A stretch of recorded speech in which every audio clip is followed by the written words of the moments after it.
بسم اللہ الرحمن الرحیم۔ منہج کارپوریشن جدہ برائے پروڈکشن و ڈسٹریبیوشن آپ حضرات کی خدمت میں قصص الانبیاء کا مبارک سلسلہ پیش کرنے کی سعادت حاصل کر رہا ہے۔ اب آپ اس مبارک سلسلے کا 20واں حلقہ سماعت فرمائیں۔ انا للہ و انا الیہ راجعون۔ اور کیا کہتے، اور ہماری مسلمانوں کی مجموعی قوت کو تباہ کرنے کے لیے تیری بربادیوں کے مشورے ہیں آسمانوں میں۔ دشمن کہاں پہنچ رہا ہے، دشمن کہاں پہنچ رہا ہے اور کہاں کہاں وہ سوچ رہا ہے۔ ہنود و یہود دیکھ لیں کیسے مل رہے ہیں۔ آپ کو تو سوال ہی پیدا نہیں ہوتا۔ اور آپ ذرا تاریخ اٹھا کے دیکھیں کہ وہاں مسجد اقصیٰ گرائی جاتی ہے، وہاں بابری مسجد گرائی جاتی، کیوں؟ کیا جوڑ ہے ان میں؟ کیا جوڑ ہے، کیا وجہ؟ کبھی آپ نے دیکھا ہوگا کہ اب دیکھا ہے نا آپ نے، الگور کا نائب جو ہے وہ یہودی ہے۔ یہ 200 سال میں پہلا واقعہ ہے کہ کوئی نائب صدارت کے لیے یہودی کو منتخب کیا جائے، ملک عیسائیوں کا ہو،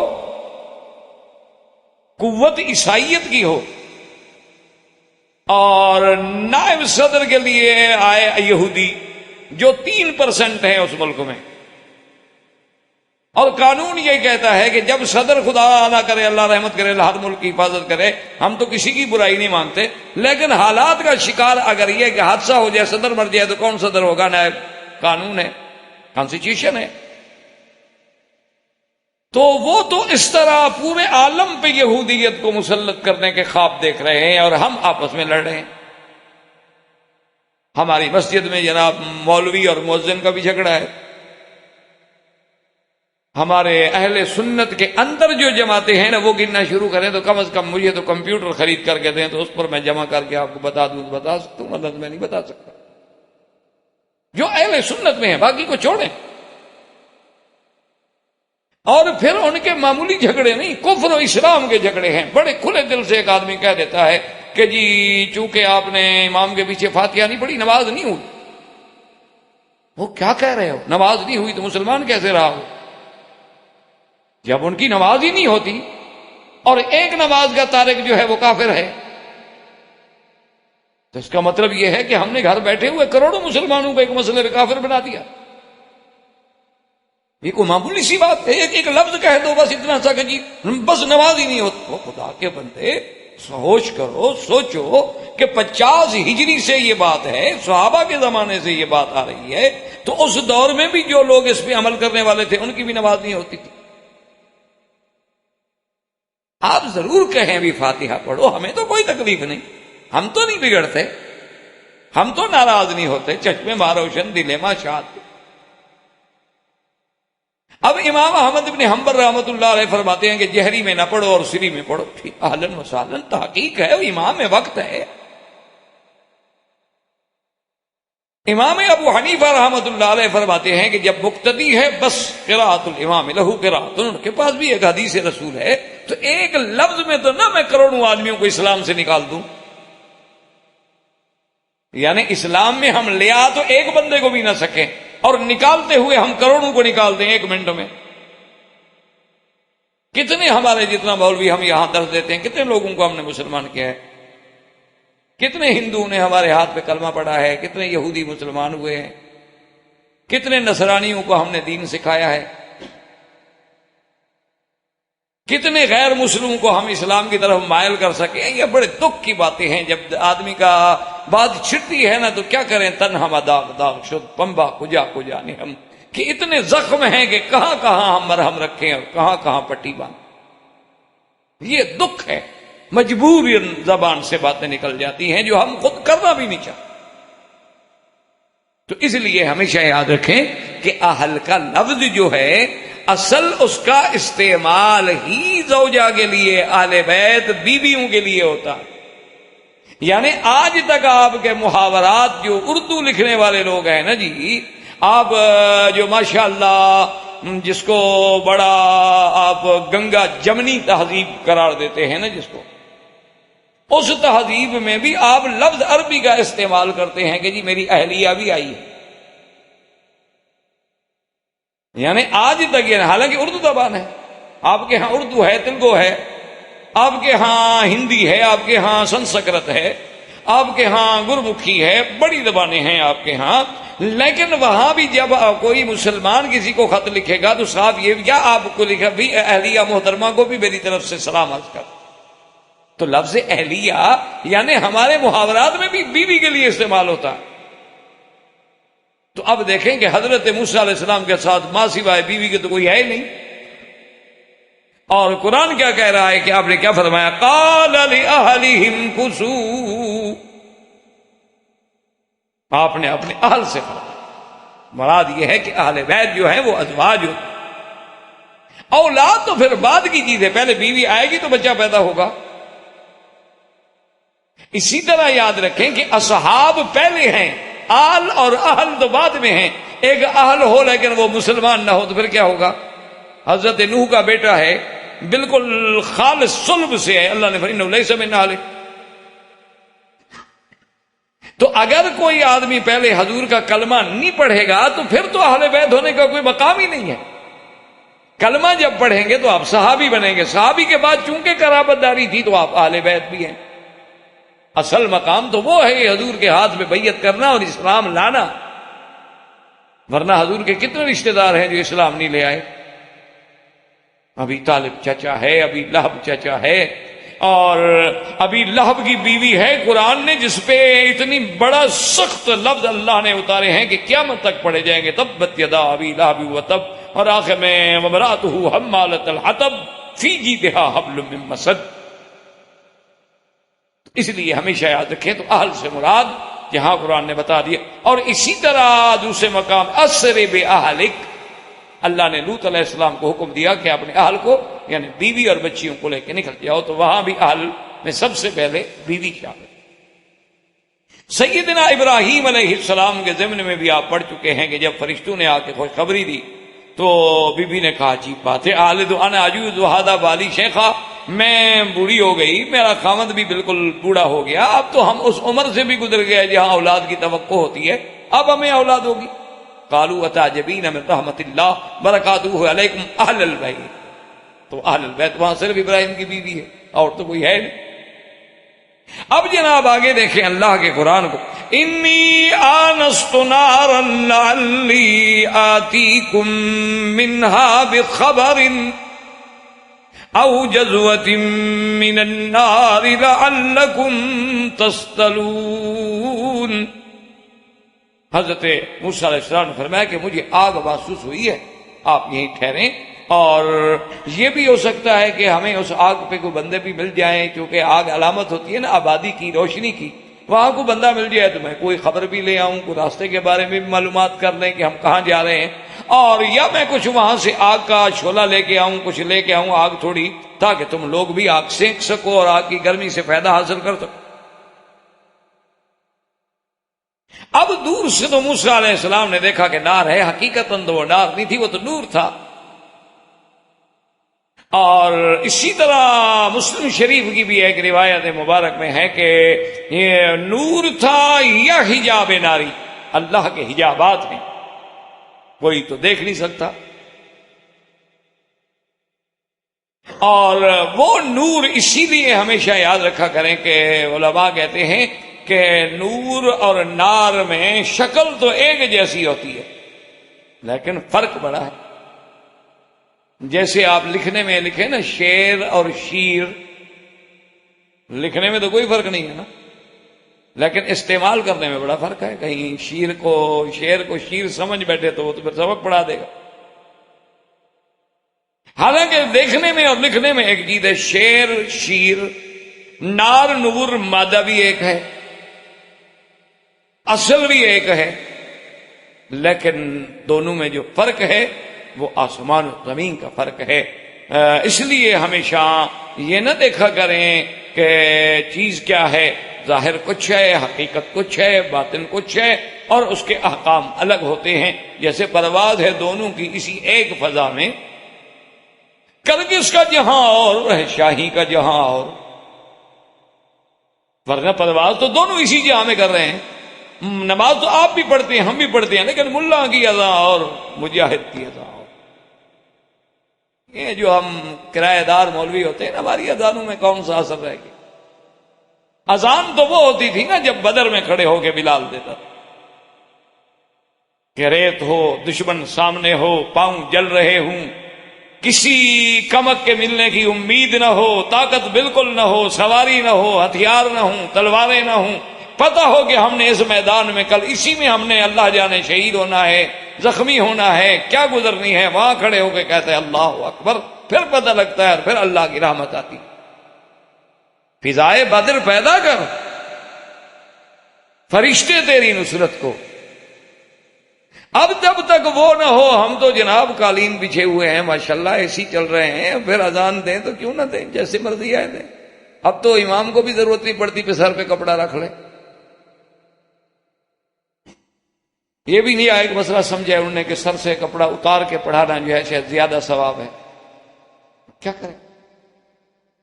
حضور صلی اللہ علیہ وسلم نے پتہ نہیں کتنی نمازیں سر سے کپڑا اتار کے پڑھائی. جب دین کو خود سمجھو گے نا حضرت، تو پھر اسے یہی حال ہوگا. مربع بغیر مربی کے کبھی نہیں بنتا. مربع بنانا ہو نا تو مربی کی ضرورت پڑتی ہے. قرآن و حدیث سمجھنا ہو تو استاد کی ضرورت. جب خود سمجھنے کی کوشش کرو گے تو پھر یہی ہوگا جو ہو رہا ہے، اور اللہ آگے خیر کرے. اللہ تبارک و تعالی ہمیں صحیح معنوں میں کتاب و سنت کا تابع اور غلام بنائے. تو بہرحال جناب اب موسیٰ علیہ السلام نے جب دیکھا تو چل پڑے. جب ادھر آئے تو دیکھتے ہیں کہ عجیب کیفیت ہے کہ بالکل ایسی آگ ہے کہ پورے درخت پہ آگ ہے لیکن درخت سرسبز ہے. حیران ہو گیا ابھی یہ کیسے؟ آگ تو جلا دے نا جی. آگ تو بھڑکتی ہی تب ہے جب کسی چیز کو، درخت کو، لکڑیوں کو جلا ڈالے گی تو اور زیادہ بھڑکے گی. یہ کیسی آگ ہے کہ بالکل آگ بھی بہت تیز ہے، روشنی بھی بڑی تیز ہے، لیکن جو قریب جاتے ہیں اور نظر پڑتی ہے تو درخت میں تو کچھ نہیں. درخت اسی طرح سرسبز ہے، اس کی سبزی میں بھی اور اضافہ ہوتا جا رہا. جب اس طرف آپ تشریف لے گئے، فلما اتاها نودي من شاطئ الوادي الأيمن فی البقعة المبارکة من الشجرة أن یا موسیٰ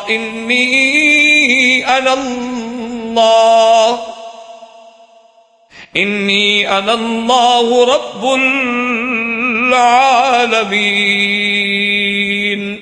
آپ جب آئے جناب، یعنی آپ مستقبل القبلہ تھے اور آپ کے یمین پہ وہ وادی مبارک تھی. اچھا، یہاں قرآن پاک نے چونکہ قاعدہ ہے جیسے آپ پڑھ چکے ہیں کہ قرآن مقدس جو ہے اس کا ایک اسلوب ہے، انداز ہے کہ القرآن یفسر بعضہ بعضا. ایک جگہ اختصار ہوگا، دوسری جگہ اس کی تفصیل بیان کر دیں گے. دوسری جگہ قرآن پاک یہ کہتا ہے کہ جب موسیٰ علیہ السلام وادی مبارک میں آئے تو پہلا حکم ہوا فَخْلَعْنَ عَلَيْكَ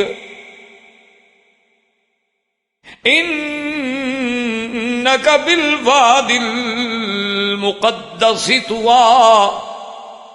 سب سے پہلا حکم یہ ہوا کہ موسیٰ علیہ السلام تم ایک وادی مبارکہ، یہاں بقعۃ، یہاں قرآن نے اس آیت میں کہا فی البقعۃ المبارکہ، وہاں فرمایا بالوادی المقدس. تو معنی یہ ہوا وہ اتنی حرمت والی، برکت والی، تقدیس والی وادی ہے. اللہ نے حکم دیا موسیٰ علیہ السلام جوتا اتار دے، فَخْلَعْنَ عَلَيْكَ. اب خود اندازہ کریں کہ ایک وادی مقدس میں نبی جائے تو اللہ حکم دے جوتا اتار دو اور تم جہاں چاہے جوتا پہن کے آ جاؤ. کیا کرے آدمی؟ کون کون سا مسئلہ سمجھائے، کس کس مسئلے کو روئے. کہتے ہیں جی بالکل مسجد میں جوتا جائز ہے. ہاں جی بالکل جائز ہے، ہم بھی مانتے ہیں جائز ہے. کون کہتا ہے نہ جائز ہے؟ حدیث میں حضور پاک نے خود جوتا پہن کے نماز پڑھی ہے. حضور صلی اللہ علیہ وسلم نے جوتے مبارک کے ساتھ نماز پڑھی ہے. لیکن خدا کے لیے اس ماحول پہ غور کریں، اس زمانے میں مدینہ منورہ کی سڑکوں پہ غور کریں، صحابہ کی خوراک پہ غور کریں، اور اس کے بعد پھر نبی کا تعلق دیکھیں اللہ کے وحی کے ساتھ کہ جبریل نے آگے خبر دی حضور آپ کے جوتے میں کچھ لگا ہوا ہے، جوتا اتار دیں. تو ہم کہتے ہیں آج بھی اگر جوتا پاک ہے تو جیسے کپڑا پاک پہن کے نماز پڑھ سکتے ہو، جوتا پاک بھی پہن کے نماز پڑھ سکتے ہو، کوئی جھگڑا ہی نہیں، کوئی اختلاف ہی نہیں۔ لیکن خدا کے لیے بات کو سمجھو تو صحیح نا، آخر یہ کہاں لکھا ہوا ہے کہ تمہارا جوتا ربڑ کا ہو اور 1 کلو پانی اندر ہضم کر لیتا ہو وہ پہن کے مسجد میں آ جاؤ؟ یہ کس کتاب میں لکھا ہوا ہے؟ اس لیے خدا کے بندے، بات یہ ہے کہ اگر کپڑا پلید ہے تو کپڑا پہننا بھی تو نماز میں جائز نہیں۔ چادر پلید ہے، پاجامہ پلید ہے، شلوار پلید ہے تو وہ بھی تو جائز نہیں نا۔ اگر پاک ہے تو جائز ہے، اور جوتا تمہارا پاک ہے، تم نے مسجد کے لیے نماز کے لیے بنایا ہے، اہلاً و سہلاً، بالکل لاکھ دفعہ پہنو، کوئی بات نہیں۔ اور دوسری بات یہ ہے کہ صرف ایک حدیث تو نہ پڑھ لو نا، دوسری حدیث بھی پڑھو کہ آدمی جب سجدہ کرتا ہے تو علی 7 اعضاء، 7 اعضاء پہ سجدہ کرتا ہے، یعنی ہاتھ بھی سجدے میں، یہ جگہ بھی سجدے میں، دونوں گھٹنے بھی سجدے میں، اور پاؤں کی انگلیاں بھی سجدے میں۔ اب اگر جوتا ایسا ہو کہ انگلیاں سیدھی ہو ہی نہ سکیں تو پھر کیا کریں گے آپ؟ ان کا بھی تو سیدھا ہونا ضروری ہونا۔ لیکن جو انہوں نے، اچھا دوسری ہماری برادری ہے ماشاءاللہ، وہ جو سبحان اللہ اہل سنت کہلانے والی، انہوں نے بھی خوب سمجھا ہے۔ انہوں نے کہا جناب دیکھو کہ موسیٰ علیہ السلام کو تو وادی مقدس میں جوتا اتارنے کا حکم مل گیا، لیکن ہمارے نبی کی شان ایسی ہے، اللہ نے فرمایا کہ محمد مدنی آپ جوتے کے ساتھ عرش پہ آ جائیں۔ وہ جناب یوں سمجھے کہ حضور جب معراج پہ گئے تو اللہ نے فرمایا کہ میرا محبوب آپ کے لیے کیا ہے، آپ تو بالکل اپنے جوڑے کے ساتھ آ جائیں نا، عرش مولا پہ آپ آ جائیں۔ وہ ظالم ہو، پہلے تو اللہ کا نبی عرش پہ گئے ہی نہیں، وہ خدا کا خوف کرو۔ معراج میں یہ کہاں لکھا ہوا ہے کہ حضور صلی اللہ علیہ وسلم عرش پہ بھی تشریف لے گئے؟ جب عرش پہ جانا ہی ثابت نہیں ہے تو پھر جوتے کا کیا معنی؟ اور پھر یہ کس کتاب میں لکھا ہوا ہے کہ اللہ نے فرمایا کہ میرے پاس آ جائیں، اس کا معنی یہ ہے کہ آپ جوتے بھی نہ اتاریں؟ کچھ ایسے تو نہیں کہ محبت میں آ کے خود دین کو بڑھا دیں، تاکہ پھر جناب یہ ہے کہ اگر دشمن یہ کہہ دے، مثلا ٹھیک ہے جی ہم تو ادب میں خاموش ہو جائیں گے، اگر کوئی مخالف یہ کہہ دے کہ جناب آپ ہمیں ثابت کریں کہ حضور صلی اللہ علیہ وسلم جوتا مبارک پہن کے عرش پہ گئے تھے، کون سی قرآن کی آیت ہے یا کون سی حدیث صحیح ہے، تو کیا جواب دیں گے؟ اس لیے حدود میں رہیں۔ حضور کا بڑا مقام ہے، معراج معنی ہی عروج کا ہے کہ یہ معراج کسی نبی کو بھی نصیب نہیں ہوا، کسی پیغمبر کو نصیب نہیں ہوا، لیکن اس میں آپ اپنی طرف سے ایسی باتیں تو شامل نہ کریں کہ پھر ہم دشمن کو جواب بھی نہ دے سکیں۔ وہ تو مقام ایسا ہے کہ وہاں بھی بندگی ہے، التحیات للہ والصلوات والطیبات، وہاں بھی نیاز ہے۔ وہ تو اللہ کے نبی، وہاں بھی موسیٰ علیہ السلام کہتے ہیں کہ حضور جا کے معافی مانگیں، کہا موسیٰ علیہ السلام بار بار جانے سے مجھے بھی ادب تقاضا کرتا ہے، کتنا معافی مانگے؟ 50 میں سے 5 تو رہ گئی، اب پھر بھی معافی مانگے۔ تو اس لیے ہمیشہ یاد رکھیں کہ وادی مبارک ہو، مسجد مبارک ہو، کعبہ مبارک ہو، اب اس میں مصلے بچھے ہیں، قالین بچھے ہیں، سنگ مرمر لگ گئے ہیں، اور حالات ایسے ہیں، اور باہر پانی عام ہیں، پھر ہمارے جوتے ربڑ کے ہیں، وہ سپنج کی طرح پانی کو اندر رکھ لیتے ہیں، اس میں مسجد میں تلوث کا خطرہ ہے، تو کوئی بھی اجازت نہیں دیتا۔ بات کو سمجھیں۔ ہاں اگر آپ نے دیکھا نہیں ہے، بعض لوگ باقاعدہ جوتے بنا لیتے ہیں، بھی حرم میں دھوپ میں طواف کرنا ہے، بار بار ماشاء پہن لیتے ہیں، کوئی اعتراض نہیں، اگر جوتا پاک ہے تو اہلاً و سہلاً، کوئی اعتراض نہیں، حدیث میں جب ثابت ہے تو آمنا و صدقنا۔ اب موسیٰ علیہ السلام جناب جب وہاں قریب آواز آئی کہ اننی انا اللہ رب العالمین، کہ موسیٰ علیہ السلام میں رب العالمین بات کر رہا ہوں، تو روایات میں آتا ہے کہ موسیٰ علیہ السلام کی زبان مبارک سے جو نکلا تو یہی نکلا کہ لبئی لبئی لبئی، حاضر یا اللہ، حاضر یا، میں تو تیرا ایک بندہ۔ اب یہاں قرآن پاک کہتا ہے کہ وَأَنَّ الق عصاک، یہاں اختصار ہے، سورۃ طٰہٰ میں ہے وما تلک بیمینک یا موسیٰ قال ہی عصائی اتوکأ علیہا وأہش بہا علی غنمی ولی فیہا مآرب اخری۔ وہاں یہ ہے کہ جب موسیٰ علیہ السلام آ گئے اس وادی مبارک میں، شجرہ مبارک کے پاس، اور اللہ نے کلام فرمایا، اور یاد رکھو یہ پہلا شرف ہے جو موسیٰ علیہ السلام کو ملا ہے کہ اللہ نے بغیر کسی واسطے کے کلام فرمایا، درمیان میں کوئی فرشتہ نہیں، خود کلام ہو رہا۔ اب موسیٰ علیہ السلام سے حکم ہوا، سوال ہوا کہ وما تلک بیمینک یا موسیٰ، موسیٰ علیہ السلام تمہارے ہاتھ میں کیا ہے؟ اللہ تو جانتے ہیں، لیکن موسیٰ علیہ السلام کو اس مقام کیفیت سے بھی نکالنا ہے، وہ تو اب جناب جن کے اللہ جس کے ساتھ کلام کرے تو موسیٰ علیہ السلام کا کیا حال ہوگا۔ اور دوسری بات یہ ہے کہ تنبہ بھی ہو جائے، جب یاد دلایا جائے، آدمی کہا جائے نا کہ آپ جانتے ہیں کہ ابھی آپ کے ہاتھ میں جی کیا ہے، تاکہ وہ جاگے، سوچے، تیقن ہو جائے۔ تو حضرت موسیٰ علیہ السلام نے عرض کیا کہ مولا کریم ہے عصا ہی، عصا ہے، میرا عصا ہے، لکڑی ہے۔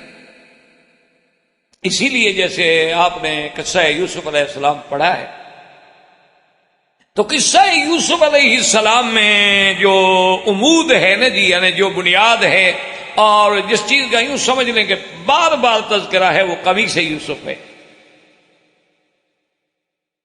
اور قصہ موسیٰ علیہ السلام نے، اللہ نے جو ان کا ایک قصے کا عمود ہے وہ عصا موسیٰ علیہ السلام۔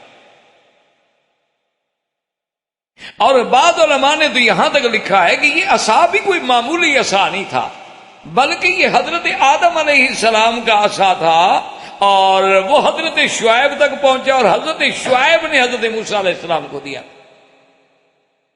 کیونکہ یہ چیزیں تو محفوظ رکھی جاتی ہیں، کوئی معمولی بات تو نہیں ہوتی نا کہ اللہ کے پیغمبر کا، حضرت آدم علیہ السلام کا عصا ہو، اور پھر وہ منتقل ہوتے ہوتے آپ کی اولاد میں نبی در نبی در نبی پہنچتے پہنچتے پھر حضرت موسیٰ علیہ السلام کے پاس پہنچے۔ اور بعض علماء فرماتے ہیں کہ نہیں، وہ مطلقاً عصا تھا۔ اور بعض روایات میں یہ بھی آیا ہے کہ جب آپ شعیب علیہ السلام کے گھر میں تھے تو انہوں نے گھر میں کافی لکڑیاں، کافی عصا رکھے ہوئے تھے، چونکہ پہلے دور میں تو انسان کی حفاظت کا ذریعہ لکڑی ہوتی تھی۔ یہ تو اب جناب ایسی ایجادات ہو رہی ہیں ہلاکت انسانیت کی کہ اللہ حفاظت میں رکھے۔ جو لوگ سب سے بڑے محافظ انسانیت ہیں، حقوق انسانیت کے چیمپئن ہیں نا، ہلاکت انسانی کی چیزیں بھی وہی بنا رہے ہیں۔ دیکھ لیں آپ کے کھانے کے دانت کیا ہیں اور دکھانے کے دانت کیا ہیں۔ ویسے حقوق انسانیت کے علم بتا، ایک کتے کو بھی تکلیف ہو جائے تو جناب پریس میڈیا چیخ پڑتا ہے، اور سب سے پہلے خود وار کرنے والے لوگ ہیں، آسمانوں پہ بھی قبضہ کر رہے ہیں کہ جلدی سے دشمن کو تباہ کر سکیں۔ کیسی قومیں ہیں، کیسے فراڈ ہیں، کیسے منافقت ہے، کتنے دوغلے ہیں، اور ہم مسلمان کتنے سادے ہیں کہ اسی عطار کے لونڈے سے دوا دیتے ہیں۔ ہم کتنے سادے ہیں، سبحان اللہ۔ اب جناب یہ ہے کہ بعض علماء نے یہ لکھا ہے کہ حضرت شعیب کے گھر میں کافی لکڑیاں تھیں، تو اب بکریاں چرانے کے لیے تو ضرورت ہی لکڑی کی ہوتی ہے، تو حضرت شعیب علیہ السلام نے فرمایا موسیٰ علیہ السلام سے کہ بیٹا اندر جائیں، کافی لکڑیاں کھڑی ہیں، کوئی ایک لکڑی آپ پسند کر کے اٹھا لیں۔ تو خدا کی شان ہے کہ موسیٰ علیہ السلام کا ہاتھ اسی لکڑی پہ گیا جو حضرت آدم سے منتقل ہوئی تھی، کیونکہ آخر اٹھانے والا بھی تو نبی تھا نا۔ پھر تو جب وہ لکڑی لے کے آئے تو انہوں نے فرمایا کہ بیٹا میں کسی کو تو نہیں دیتا ہوں، لیکن اب تمہارے نصیب میں ہے۔ تو یہ وہ لکڑی تھی، اور بعد نے کہا کہ نہیں، قرآن نے پابندی نہیں لگائی، قرآن تو بالکل اپنے اسلوب سے قال ہی عصائی، یا اللہ آپ جانتے ہیں، آپ عالم ہیں، لیکن یہ میرا لکڑی ہے، اتوکأ علیہا واہش بہا علی غنمی ولی فیہا مآرب اخری۔ کہ پروردگار عالم میں کبھی تھک جاؤں تو ٹیک لگا لیتا ہوں، ذرا آسرا کر لے، سہارا مل جاتا ہے، آدمی ٹیک لگا لے۔ وَأَهُشُّ بِهَا عَلَىٰ غَنَمِي، اور اپنے بکریوں کو چرانے کے لیے درختوں کی پھلیاں پتے اتارنے ہوں تو لکڑی مار کے اتار لیتا ہوں۔ وَلِيَ فِيهَا مَآرِبُ أُخْرَىٰ، اور پھر اس لکڑی میں اور بھی میری کئی کام ہیں، کئی فائدے ہیں جو میں ان سے حاصل کرتا ہوں۔ علماء نے لکھا ہے کہ سوال تو یہ تھا کہ تیرے ہاتھ میں کیا ہے، جواب اتنی کافی تھا کہ یہ عصا ہے، لیکن لمبے جواب دینے کی وجہ کیا تھی کہ موسیٰ علیہ السلام نے دیکھا کہ آج رحمت اور اللہ تبارک و تعالیٰ کی مغفرت اور رحمت کی گھڑی ہے کہ خدا میرے ساتھ کلام کر رہے ہیں، تو جب اپنے محبوب سے کلام ہو تو جتنی لمبی کر سکتا ہوں اتنی کر لوں، جتنی بات لمبی ہو سکتی ہے، اگر موقع ہے تو رو تھوڑا ملے گا، اس لیے بات کو ذرا لمبا کرنا شروع کر۔ آپ دیکھیں نا کوئی آدمی آپ کو ملنے آئے تو وہ آپ پھر بات سے بات خود پیدا کرتے ہیں، اور جس کو آپ نے ٹرکھانا ہو تو ابھی وہ دروازے پہ کھڑا ہو آپ نسخہ پہلے لکھ لیتے ہیں، مرض کا بھی پتہ لگ جاتا ہے مریض کے دیکھنے سے۔ اور اگر مہربانی کرنی ہو تو جناب پھر جو باتیں نہ پوچھنی وہ بھی آپ پوچھتے ہیں کہ جی آپ پیدا کب ہوئے تھے، کام کیا کرتے ہیں، آپ کو پہلے بھی کبھی یہ تکلیف ہوئی تھی؟ بھئی میں اس تکلیف کو ٹھیکیدار ہوں، پہلے بھی مجھے ہمیشہ یہی ہوتی رہی ہے، میرے گلے میں کانٹا پھنسا ہوا ہو لندن کے کرام گل ہاسپٹل میں، اور وہ جناب میری انویسٹیگیشن، میں نے کہا تفتیش بعد میں کرنے، پہلے مریض کا کانٹا تو نکالیں نا، میں نے کوئی جرم تو نہیں کیا ہوا، تفتیش آپ بعد میں کریں، انویسٹیگیشن اپنی رہنے دیں۔ میرے حلقہ میں کانٹا ہے، میں بول نہیں سکتا، میں تھوک نہیں نکل سکتا، اور آپ جناب مجھ سے آپ کا نام کیا ہے، آپ کا باپ کیا کرتا تھا، آپ کا دادا کیا کرتا تھا، آپ کا فلاں کا، کوئی کچھ بھی نہیں کرتا تھا، آپ کیا کرتے تھے، میں کچھ بھی نہیں کرتا ہوں، یہ کانٹا کھانے آیا تھا بس، آپ مجھے مہربانی کریں میری جان چھوڑیں۔ تو یہ باتیں جو ہے نا جی، اچھا ان کی تو یہ ایک عادت بن گئی، روٹین ہے، اللہ ہدایت دے ہمیں بھی انہیں بھی۔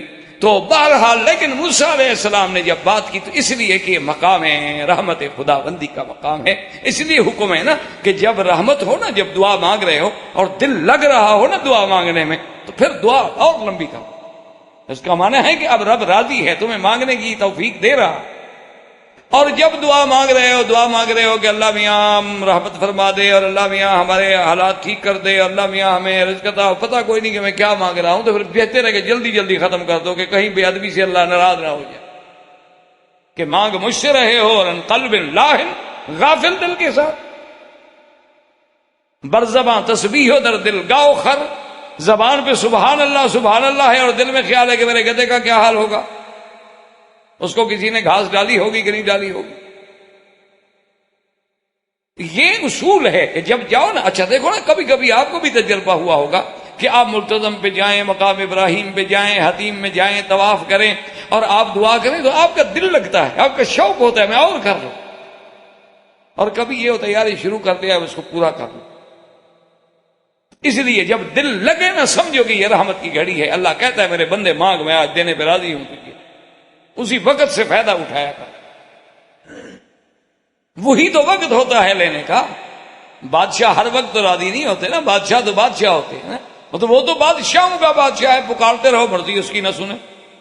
اللہ کے نبی یعقوب علیہ السلام بھی کئی سال پکارتے رہے، نہیں سنا، ایوب علیہ السلام کی نہیں سنی، تو ہم کون ہیں؟ لیکن اگر وہ سننے پہ راضی ہو جائے تو پھر تو پکڑ لو نا، پھر چھوٹی موٹی چیزیں نہ مانگا کرو کہ اللہ میاں دو آنے دے دے، مانگنا ہے جس سے اس کی شان کو دیکھ کے مانگا کرو، اس کی عظمتوں کو سامنے رکھ کے مانگا کرو۔ آپ کل چلے جائیں بادشاہ کے پاس، جب لے جی کیوں آئے آپ؟ اور جی میرے پاس رات روٹی کے لیے پیسے، میں کہا 2 ریال لے آؤں، کہا پکڑ کے اس کو لگاؤ 2-4 ٹائم، یہ آیا ہی مجھ سے 2 ریال مانگنے کے لیے بیوقوف۔ وہ چیز مانگو نا جو اس کے شان کے مطابق۔ تو جب کائنات سماوات والارض کے مالک سے مانگ رہے ہو تو کچھ مانگو، کوئی عزت کے فیصلے مانگو، کوئی نعیم الدنیا والآخرہ مانگو، جنت مانگو جو شان دینے والے کے شان کے مطابق بھی ہے۔ یہ دنیا تو فانی چیز۔ اللہ تبارک و تعالی نے موسیٰ علیہ السلام سے فرمایا کہ القھا یا موسیٰ۔ اچھا آپ دیکھیں نا جی کہ موسیٰ علیہ السلام نے تو کہا تھا نا وَلِيَ فِيهَا مَآرِبُ أُخْرَىٰ، اس میں اور بھی بڑے کام ہیں۔ مقصد کیا تھا کہ جی اگر سامان اٹھانا ہو نا تو وہ بھی لٹکا لیتا ہوں. اچھا آگے اگر کوئی سانپ بچھو آ جائے اس کو بھی مار سکتا ہوں. اور جناب یہ ہے کہ اگر سایہ بنانا ہو تو اس کو کھڑا کر کے کپڑا بھی باندھ لیتا ہوں. کئی کام لیے جا سکتے ہیں. اللہ نے فرمایا تمہاری سوچ میں جو کام ہے نا وہ تو اپنی سوچ میں رہنے دو، اور دیکھو ہم اس حساب سے کیا کام لیتے ہیں. ہم تمہیں بتاتے ہیں کہ مارے بے اخرا اس میں کیا ہے. تمہاری سوچ تو کہیں ہوگی نا، پھر میرا فیصلے دیکھو. القھا یا موسیٰ فَأَلْقَاهَا فَإِذَا هِيَ حَيَّةٌ تَسْعَىٰ. اللہ نے فرمایا اسے پھینکو لکڑی پھینکی تھی، لکڑی سانپ پر. اچھا اب یاد رکھیں کہ قرآن پاک میں 3-4 مقام پہ ہر جگہ لفظ الگ ہے. یہاں ہے حیۃ تسعیٰ، اور ایک جگہ ہے جان، اور ایک جگہ ہے ثعبان مبین. قرآن میں 3 جگہ لفظ آئے.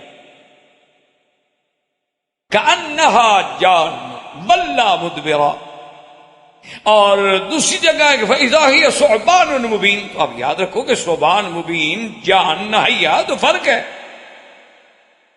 بھئی. ایک اژدہا ہے، ایک پتلا سا سانپ ہے. تو آخر قرآن نے ایک جگہ تو کہا کہ بہت بڑا، اور ایک جگہ کہا کہ بالکل پتلا، ایک جگہ کہا سریع الحرکہ جان. تو اس لیے علماء نے فرمایا کہ یہ تعارض نہیں ہے اللہ کے قرآن میں، تضاد نہیں ہے اللہ کے قرآن میں. جیسے دشمن کہہ دیتے ہیں دیکھو جی اگر خدا کا کلام ہے تو ایک جگہ تو آپ کا خدا کہتا ہے حیۃ، تو حیۃ اور چیز ہے. ایک جگہ کہتا ہے جان، تو جان اور چیز ہے. ایک جگہ کہتا ہے ثعبان، تو ثعبان اور چیز ہے. تو یہ اللہ کا کلام کیسے ہوا جس میں تعارض ہے؟ تو یاد رکھو علماء نے لکھا ہے کہ تعارض نہیں ہے.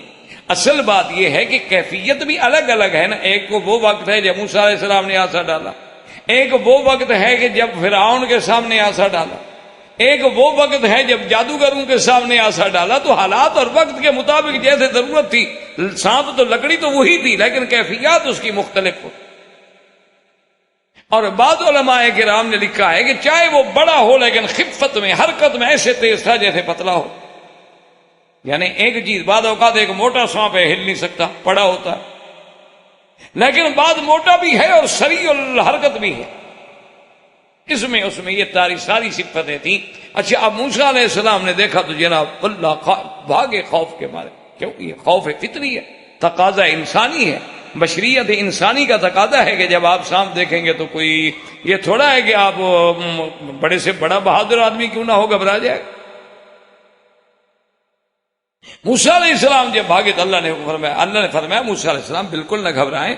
جیسے یہاں قرآن کہتا ہے وَأَنْ أَلْقِ عَصَاكَ فَلَمَّا رَآهَا تَهْتَزُّ كَأَنَّهَا جَانٌّ وَلَّا مُدْبِرًا وَلَمْ يُعَقِّبْ.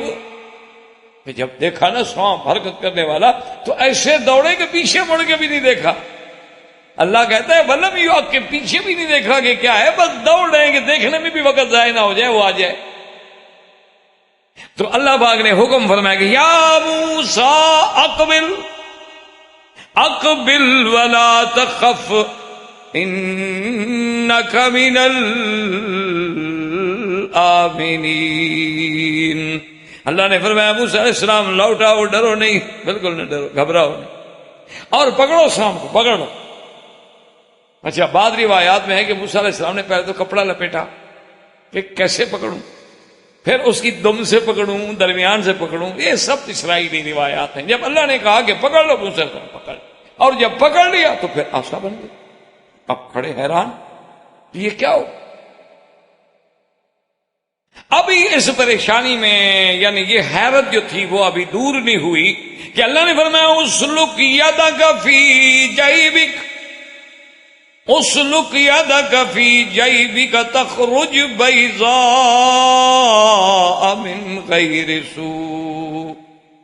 اللہ نے فرمایا موسیٰ علیہ السلام اپنے ہاتھ کو اپنے دامن میں ڈالو. جیب کا معنی ایک تو یہ ہوتا ہے جیب، اور ایک یہ بھی جیب، وہ چیز جو کٹی ہوئی ہے نا اس پر جیب کا اطلاق ہوتا ہے کہ اپنے دامن میں ڈال کے ایسے ہاتھ کو بند اور پھر باہر نکالو. تو اب جناب موسیٰ علیہ السلام نے جب ہاتھ ڈالا اور باہر نکالا تو اللہ کی شان یہ ہے کہ وہ ہاتھ ایسے تھا جیسے چاند کی کرنیں اور شعاعیں نکل رہی ہوں، اللہ فرماتا ہے من غیر سوء، یہ نہیں کوئی بیماری ہو گئی، کوئی برس ہو گیا، کوئی سفیدی ہو گئی، داغ ہو گیا، نہ وہ تو نور تھا اللہ تبارک و تعالی نے۔ اچھا خدا کی شان دیکھیں کہ دونوں معجزوں کا تعلق جو ہے وہ ہاتھ سے ہے، لکڑی بھی ہاتھ میں پکڑی ہوئی تھی، اسی کو اللہ نے سانپ بنا دیا، اور اسی ہاتھ کو اللہ تبارک و تعالی نے روشن بھی فرما دیا کہ جب آپ اچھا پھر دوبارہ ڈالیں گے تو اپنی اصلی حالت پہ آ جائے گا۔ یہ دو معجزات ہیں جن کو قرآن نے یہاں کہا ہے برہانان من ربک، کہ یہ دو برہان، دو دلائل، دو معجزات ہیں جو ہم نے آپ کو دیے ہیں، آپ ان کو لے کے فرعون کی طرف جائیں، فرعون کے سرداروں کی طرف جائیں، وہ حد سے نکلنے والے ہیں، اور ان کو جا کے دعوت۔ اب سب سے بڑی بات یہاں یہ یاد رکھیں کہ ہمارا تو ایمان ہے، ہم تو مسلمان ہیں کہ جو اللہ کے قرآن میں بات آ جائے یا کتاب و سنت میں چیز آ جائے آمنا و صدقنا، بس ہمارا تو ایمان ہے نا اس پر۔ لیکن جو مخالفین ہیں، جو اعداء اسلام ہیں، یعنی جیسے مستشرقین ہیں اور خاص طور پہ یہود و ہنود ہیں، وہ ایسی چیزوں کو اسلام کے خلاف بطور ہتھیار استعمال کرتے ہیں۔ وہ کہتے ہیں دیکھو جی عجیب بات ہے، موسیٰ علیہ السلام آ رہے تھے، پھر آواز آئی اور آواز میں یہ کہا گیا کہ میں تمہارا خدا ہوں، اب کیا دلیل ہے کہ یہ خدا کی آواز تھی؟ کہ یہ آواز جو ہے اننی انا اللہ رب العالمین، کہ میں تمہارا رب ہوں اور رب العالمین ہوں، تو موسیٰ علیہ السلام کو کیسے آخر یقین ہو گیا کہ یہ واقعی اللہ کی آواز ہے؟ اور کیسی اس بات کی آخر دلیل کیا ہے کہ واقعی اللہ تبارک و تعالیٰ نے ہم کلام ہوئے، اللہ نے کلام فرمایا؟ ہو سکتا ہے نعوذ باللہ ثم نعوذ باللہ موسیٰ علیہ السلام کا کوئی وہم ہو، کوئی خیال ہو، کوئی تخیل ہو۔ تو اس قسم کے اعتراضات جو ہے نا، یاد رکھیں اعداء اسلام جو ہوتے ہیں نا، جن کو اسلام سے دشمنی ہے، انہوں نے تو پھر کوئی موقع ضائع نہیں کرنا ہوتا، وہ تو فرصت حاصل کرتے ہیں کہ موقع ملے۔ تو اس لیے ہمیشہ یاد رکھیں کہ اللہ نے موسیٰ علیہ السلام تو کئی معجزے عطا فرمائے تھے، جیسے قرآن نے دوسری جگہ انشاءاللہ ابھی زندگی پڑھیں گے وَلَقَدْ آتَيْنَا مُوسَىٰ 9 آیات بینات، اللہ نے تو ان کو 9 اور بھی معجزات عطا فرمائے، لیکن وہ بہت بعد میں ملے۔ لیکن یہ دونوں معجزے اللہ نے بوقت کلام عطا فرمائے، ایک لکڑی کا سانپ بن جانا اور ایک آپ کے ہاتھ کا روشن ہو جانا۔ اگر اللہ یہ بعد میں دیتے تو قادر تھے، لیکن یہ دو معجزے دے کر ان اعداء اسلام کا ہمیشہ کے لیے منہ بند کر دیا کہ ظالموں، اگر یہ خدا کلام نہیں کر رہا تھا تو لکڑی کو سانپ بنانے والا کون تھا؟ اور ان کے ہاتھ مبارک کو روشن کرنے والی ذات کون تھی؟ وہی ذات جس نے جو اس بات کے تکلف پہ قادر تھی، وہی تو خدا ہے، ورنہ اور کون ہے جو ایک لکڑی کو جان ڈال دے، سانپ بنا دے، پھر جان والی چیز کو دوبارہ لکڑی بنا دے؟ اچھا اگر تم نہیں مانتے ہو کہ وہ خدا تھا تو چلو تم ہمیں کوئی ایسی چیز دکھا دو کہ چیز کی حیت ہی بدل جائے، لکڑی ہو وہ زندہ چیز بن جائے، روح والی، اور پھر اس کے بعد پکڑو تو جناب وہ پھر دوبارہ لکڑی بن جائے۔ چلو تم کوئی شخصیت پیدا کرو دنیا میں، پھر ہم کہیں کہ موسیٰ علیہ السلام دھوکے میں آ گئے۔ تو جب یہ طاقت کسی کو نہیں ہے، یہ قوت اور خارق، اچھا پھر یہ ہوتا ہے کہ جو تم کرتے ہو وہ اسباب طبعیہ کے تحت ہوتی ہیں چیزیں، اور یہاں تو کوئی اسباب ہی نہیں۔ دیکھو نا بعض لوگ بڑے بڑے شعبدے دکھاتے ہیں،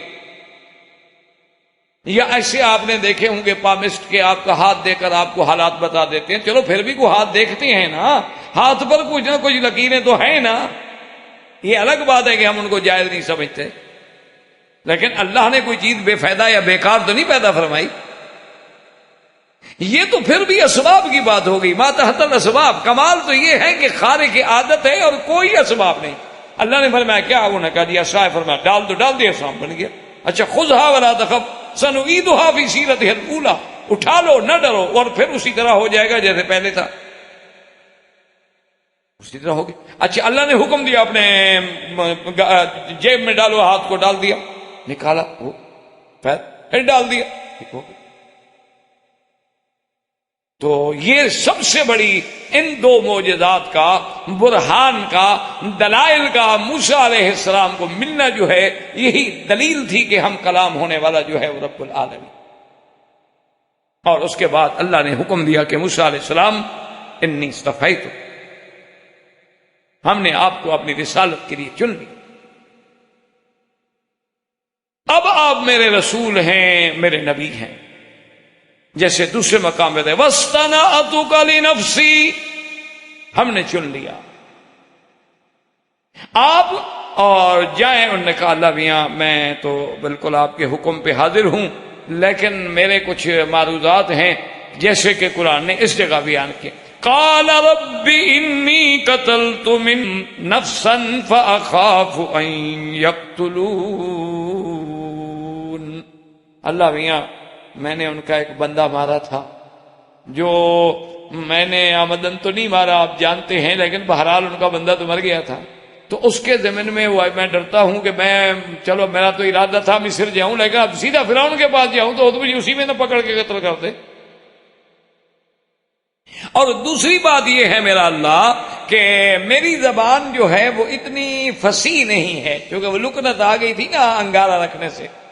وَأَخِي هَارُونُ هُوَ أَفْصَحُ مِنِّي لِسَانًا فَأَرْسِلْهُ مَعِيَ رِدْ أَن يُصَدِّقُنِي إِنِّي أَخَافُ أَن يُكَذِّبُونِ۔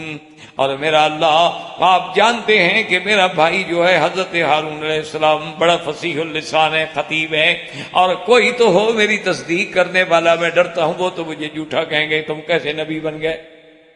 اللہ تبارک و تعالیٰ نے موسیٰ علیہ السلام کی یہ دعا بھی منظور فرما لی۔ اللہ نے فرمایا اچھا ہم نے آپ کے بھائی کو بھی نبوت عطا فرمائی، اس لیے قرآن دوسری جگہ فرماتا ہے اذهبا الى فرعون انه طغى فقولا له قولا لينا لعله يتذكر او يخشى۔ اللہ نے فرمایا کہ تم دونوں جاؤ فرعون کے پاس اور جا کے اس کو بات کریں، لیکن دیکھیں میرے مولا کی شان، اللہ فرماتے ہیں اللہ جانتے ہیں کہ فرعون مسلمان نہیں ہوگا، یہ بھی اللہ جانتے، اللہ کے تو علم ہے ہر چیز، لیکن ہدایات دیکھیں، تعلیم دیکھیں کہ نظام الگ چیز ہوتا ہے، علم الگ چیز۔ ایک ہے نظام کہ قانون بنا دیا گیا اس پہ عمل ہوگا، ایک ہے کہ وہ جانتے بھی ہیں، یہ الگ بات ہے۔ فرمایا کہ جائیں اور بات کریں تو بڑی نرم بات کریں، قولا لہو قولا لینا۔ تو اسی سے ذرا اندازہ کریں کہ جب آپ دین کی بات کریں، دعوت کی بات کریں، تبلیغ کی بات کریں، کسی کو دین کا مسئلہ سمجھائیں تو خدا کے لیے نرم بات کریں۔ ادعو الی سبیل ربک بالحکمت والموعظۃ الحسنہ، بگڑ نہ جائیں، سخت بات نہ کریں، طنز نہ کریں، تنقید نہ کریں، محبت کے ساتھ دعوت دیں، اسی میں تاثیر ہوتی ہے۔ اس لیے اللہ نے فرمایا کہ قول لینا، حالانکہ دیکھو وہ فرعون ہے، کافر ہے، ربکم الاعلی کا دعویٰ کرنے والا ہے، اور جانے والے بھی نبی ہیں، لیکن اللہ فرماتے ہیں قول نرم سے بات کرو۔ تو موسیٰ علیہ السلام کو یہ حکم ملا، اور اس کے بعد موسیٰ علیہ السلام اللہ سے ہم کلام ہونے کے بعد پہلے تو مصر تشریف لائے اور پھر بھائی کو لے کر فرعون کے پاس دعوت کے لیے چلے۔ انشاءاللہ زندگی باقی تو بات باقی۔ وآخر دعوانا ان الحمدللہ رب العالمین۔ برادران اسلام، واجب الاحترام بزرگوں، دوستوں، بھائیوں، عزیز نوجوانوں، سلسلہ قصص الانبیاء علیہم الصلاۃ کے ضمن میں ہم سیدنا موسیٰ علیہ السلام کے قصہ مبارک کو پڑھ رہے تھے۔ سیدنا موسیٰ علیہ السلام نے حضرت شعیب علیہ السلام کے پاس 10 سال کی مدت جو اوفل اجلین ہے پوری فرمائی، اور اپنی بیوی کو لے کے پھر آپ دیار مصر کی طرف روانہ ہوئے کہ اب وقت بہت گزر گیا، حالات تبدیل ہو گئے ہیں۔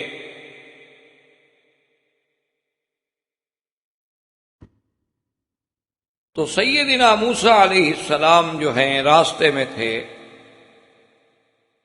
اور راستہ بھول جانے کی وجہ سے، سردی کی رات تھی، اندھیری رات تھی، بہت پریشانی کی بات تھی، آپ کو دور سے ایک روشنی ہے۔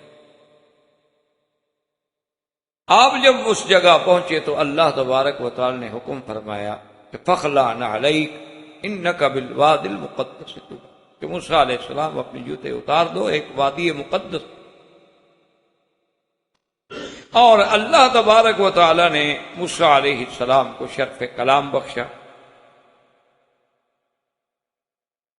اور یہ شرف کلام جو ہے یہ خصوصی شرف، بات کو سمجھ لیں، کیونکہ اللہ تبارک و تعالی نے ایک قانون بنایا ہے، قدرت کا ایک نظام ہے، ایک اصول ہے کہ کسی بندے سے اللہ تبارک و تعالی اگر بات فرمائیں گے تو وحی بھیجیں گے، یا اللہ تبارک و تعالی جو ہے اپنا قاصد بھیج دیں گے، فرشتہ بھیج دیں گے، یا اس کے دل میں بات ڈال دی جائے گی، یا جو اللہ کے حجابات ہیں ان حجابات سے، یعنی حجابات کے بعد بات ہوگی، حجابات کو دور نہیں کیا جائے۔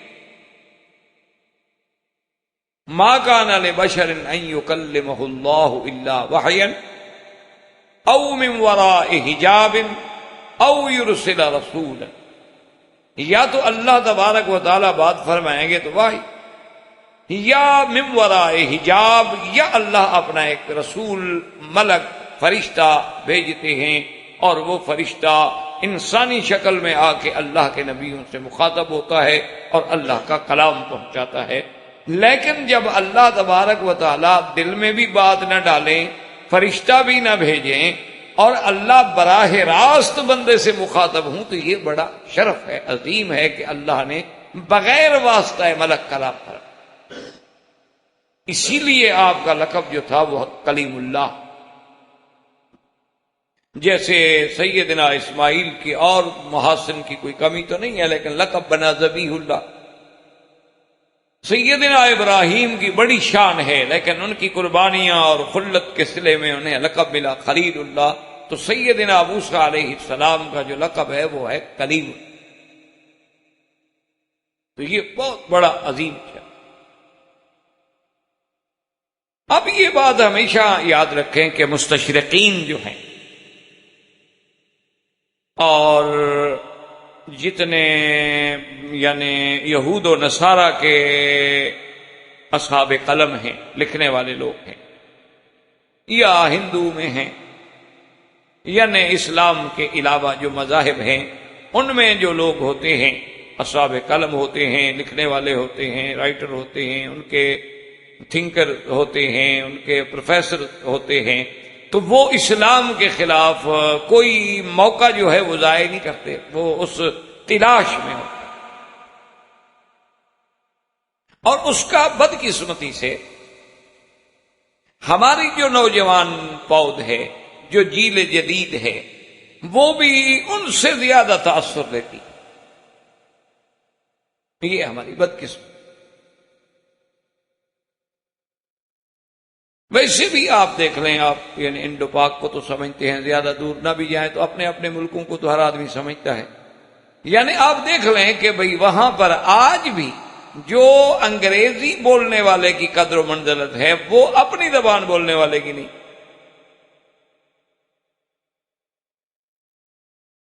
یعنی بڑے سے بڑا ادیب ہوگا آپ کے ملک میں، اور بڑے سے بڑے اس نے شاہ پارے لکھے ہوں گے، لیکن اس کو کوئی اہمیت نہیں دے گا، لیکن انگریزی کا کوئی پروفیسر ہوگا تو پوری یونیورسٹی میں اس کا اٹھنا بیٹھنا اس کا نام ہوگا۔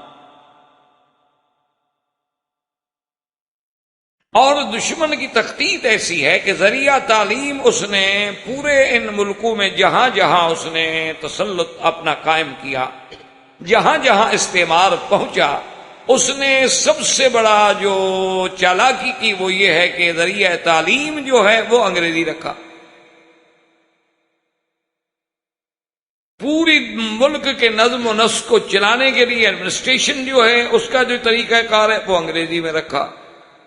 جو ان کے پولیس ایکٹ ہیں، پبلک لا ہیں، اور پرسنل لاز ہیں، اور جناب آپ کے کورٹوں کا نظام ہے وہی لارڈ میکالے کا انگریزی میں، یعنی آپ کی عدالتیں آپ کے ملک کی ہیں، لیکن آج بھی وکلا انگریزی میں بحث کریں گے، جج انگریزی میں فیصلہ لکھیں۔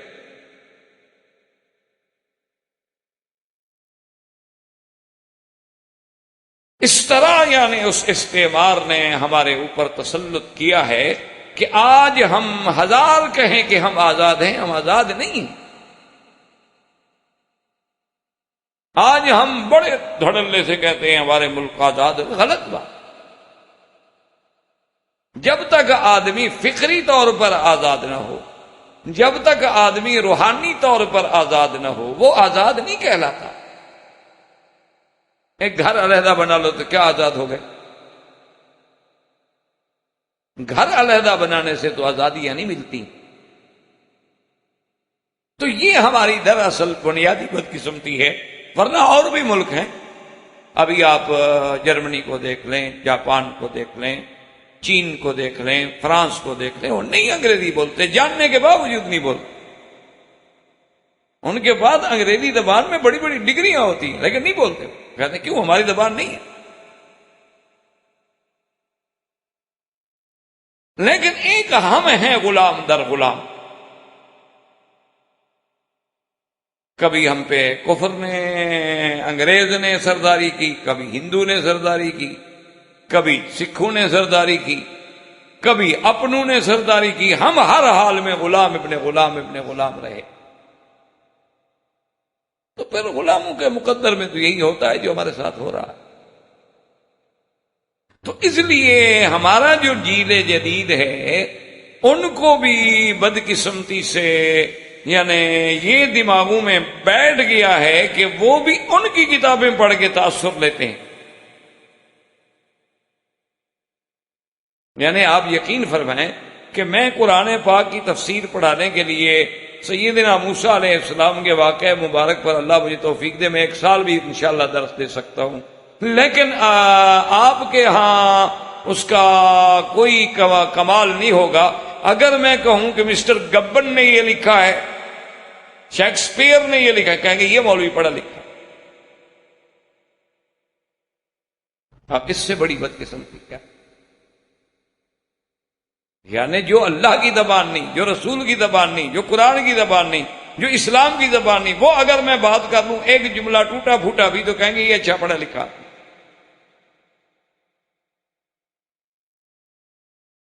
تو اب ان لوگوں نے ایسے اشکال پیدا کیے کہ جی موسیٰ علیہ السلام جب آ رہے تھے ان کو روشنی نظر آئی، ان کو تو یہ بھی پتہ نہیں تھا کہ یہ روشنی کیا ہے۔ انہوں نے تو بیوی سے بھی یہی کہا، انی آنست نارا، میں نے آگ دیکھی۔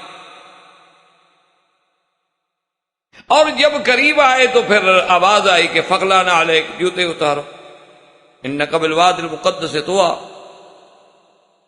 اور پھر آواز آئی اننی انا اللہ، کہ میں خود خدا آپ سے بات کر رہا ہوں۔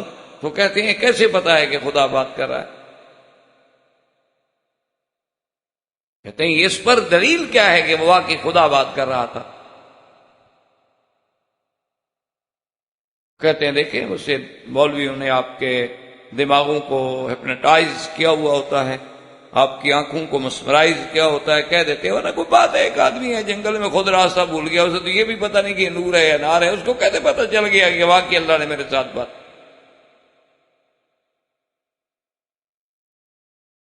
اور ہماری جیل جدید جب پڑھتی ہے، جب ہمارا نوجوان طبقہ پڑھتا ہے تو فطرتاً وہ اسلام سے اور قرآن سے بدظن ہوتا ہے۔ وہ کہتے ہیں ابھی بات تو ٹھیک ہے نا، اگر موسیٰ علیہ السلام کو کیسے پتہ چلا کہ خدا ہے؟ دیکھو جی ہے تو لاجک نا۔ اب ایک مولوی جو میں کہہ دیتا ہوں کیا مولوی کی بات مان لیں ہم؟ اس کا انجام نتیجہ یہ نکلتا ہے کہ وہ لاکھ اپنے آپ کو مسلمان سمجھے لیکن اللہ کے ہاں وہ اسلام سے نکل چکا ہوتا ہے۔ ابھی جب قرآن کو مان ہی نہیں رہا، جب قرآن کہہ رہا ہے تو بات ختم ہوگی، اس میں مولوی کی بات تو تب ہوتی کہ مولوی نے لکھا ہوتا قرآن۔ تو اگر قرآن پہ ایمان ہے تو قرآن کہہ رہا ہے کہ اللہ فرماتے ہیں کہ میں نے کلام کیا، تو بات مسلمان کے لیے اتنی کافی۔ اب اس پر اس شکوک و شبہات کا پیدا ہونے کا معنی کیا ہے کہ ہمیں قرآن پر شکوک و شبہات پیدا ہو گئے۔ لیکن اصولی بات یاد رکھیں، یہ تو خیر الزامی جواب ہے، اس پر بھی وہ اگلے کہہ دیتے ہیں دیکھو جی وہی بات آ گئی نا، مولوی نے پھر تمہیں ڈرا دیا نا جہنم سے، وہ جواب تو نہیں دیا نا جی۔ حالانکہ اگر تھوڑا سا غور کرتے تو بات موجود تھی کہ بھی آخر لکڑی کو سانپ میں کس نے بدل دیا؟ آخر موسیٰ علیہ السلام کے ید مبارک کو کتنا اتنا روشن کس نے بنا دیا اگر وہ خدا نہیں تھا بات کرنے والا تھا؟ اور پھر یہ حقیقت ہے کہ جس کو فرعون نے مانا، جس کو جادوگروں نے مانا، جس کو دوستوں اور دشمنوں نے مانا، یعنی اگر عصا کی بات فقط موسیٰ علیہ السلام کے سامنے ہوتی تو تم کہہ سکتے تھے کہ جی مولوی ہمیں دھوکہ دے رہے، لیکن یہ بات تو فرعون نے بھی مان لی، جادوگروں نے بھی مان لی، تم پھر بھی نہ مانو تو ہم تمہیں کس کھاتے میں رکھیں، فرعون کے یا اس سے بھی اگلے کھاتے میں؟ وہ تو کھلی دلیل ہے کہ ورنہ جنگل ہے، اکیلے موسیٰ علیہ السلام ہیں، وہاں آخر یہ معجزات جو دیے گئے اگر اللہ نے نہیں دیے تو کس نے دیے؟ آپ نے دیے۔ کیا آپ اتنی ترقی یافتہ قومیں ہونے کے بعد، چاند پہ ڈورے ڈالنے کے بعد آج ایک لکڑی کو ڈال کے سانپ بنا سکتے ہو، پھر اس کو اٹھاؤ تو لکڑی بن جائے؟ آپ کے اندر ایسی کوئی قوتیں ہیں؟ کیا آج آپ کے اندر ایسی بات ہے کہ انسانی ہاتھ ہو اور اس صرف بغل میں دے کے یوں کرے تو چاند سے زیادہ روشن ہو جائے، اور پھر یوں کرے تو پھر اپنی اصلی حالت پہ آ جائے؟ کر کے دکھا دو، ہم مان لیں گے کہ جی موسیٰ علیہ السلام کو بھی نعوذ باللہ دھوکہ ہوا۔ اور اگر یہ باتیں تم کرنے سے قاصر ہو، اچھا پھر یہ ہاتھ اور معجزہ 2 آدمیوں نے دیکھا ہوتا، 4 آدمیوں نے دیکھا ہوتا تو آپ اعتراض کر سکتے تھے کہ جی موسیٰ علیہ السلام کی پارٹی کی بات ہے۔ وہ تو موسیٰ علیہ السلام بطور چیلنج، بطور تحدی پورے دشمنوں کے سامنے کھڑے۔ تو اس لیے ہمیشہ یاد رکھیں کہ اللہ کے قرآن کی کسی بات کو آج تک دنیا میں نہ کوئی پیدا ہوا ہے اور نہ آئندہ پیدا ہوگا جو اس خبر کو غلط قرار دے سکے۔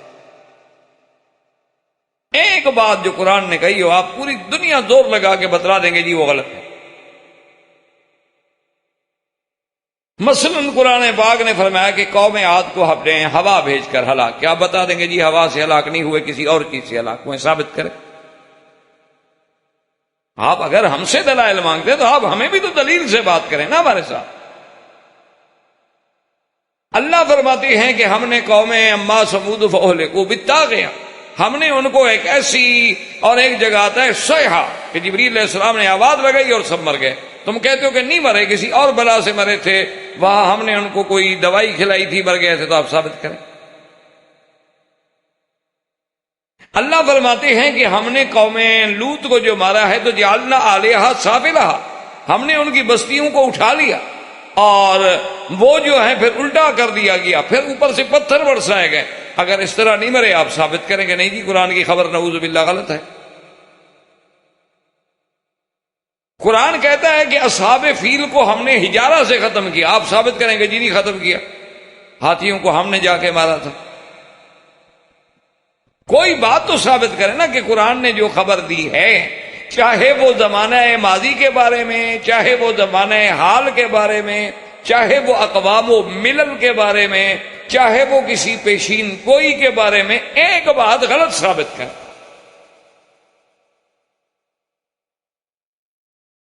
جیسا کہ حضور صلی اللہ علیہ وسلم کا معجزہ ہوا، شق القمر، چاند کا 2 ٹکڑے ہونا، تو اب بھی وہاں جو کفار موجود تھے انہوں نے کہا کہ دیکھو ہم نے تو آنکھوں سے دیکھا ہے، لیکن ہو سکتا ہے کہ یہ بھی نوع من السحر، جادو کی کوئی قسم ہو، ہمارے آنکھوں پر کوئی چیز جو ہے اس قسم کی کر دی گئی ہو، مسمرائز یا ہپناٹائز کر دیا گیا ہو کہ ہمیں ایسے جو کہہ رہے ہوں وہی ہمیں دکھائی دے۔ ایسا کرتے ہیں کہ جو لوگ باہر ہیں ان پر تو کسی نے جادو نہیں کیا نا، وہ کل جب آئیں گے تو ان سے پوچھیں گے کہ بھی آپ لوگوں نے بھی دیکھا چاند 2 ٹکڑے ہوا؟ اگر وہ بھی تصدیق کرتے ہیں تو پھر تو ماننا پڑے گا۔